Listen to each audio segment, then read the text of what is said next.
Diabetic, मधुमेह यावर ॲलोपॅथीची line of thinking आणि आयुर्वेदाची लाईन ऑफ थिंकिंग या दोघांमध्ये फरक आहे.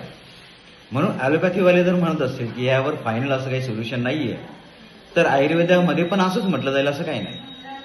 आयुर्वेद काय सांगतं? पॅनक्रियास नावाचा पार्ट आहे, त्या पार्टमध्ये अल्फा बीटा पेशी बनतात, त्या बीटा पेशींपासून इन्सुलिन बनतं.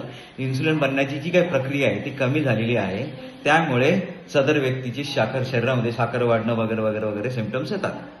मग काय करायला पाहिजे? तर सिंपल आहे. ह्या पॅनक्रियाजमध्ये बीटा पेशींचं सिक्रेशन कसं वाढेल यावर काम केलं पाहिजे. आपल्याकडे जे डायबिटिकचं प्रोडक्ट आहे ते बीटा पेशींचं सिक्रेशन कसं वाढेल यावर काम करतं. म्हणजे ज्यावेळेस यावर काम होतं त्यावेळेस थोड्या काही दिवसानंतर सिम्पटमॅटिक चेंजेस होतात. सिम्पटम म्हणजे त्या व्यक्तीला जर स्किनला प्रॉब्लेम, डोळ्यांना प्रॉब्लेम, युरिनला प्रॉब्लेम, काही प्रॉब्लेम असतील तर ते प्रॉब्लेम जे आहे ते कमी व्हायला सुरुवात होते.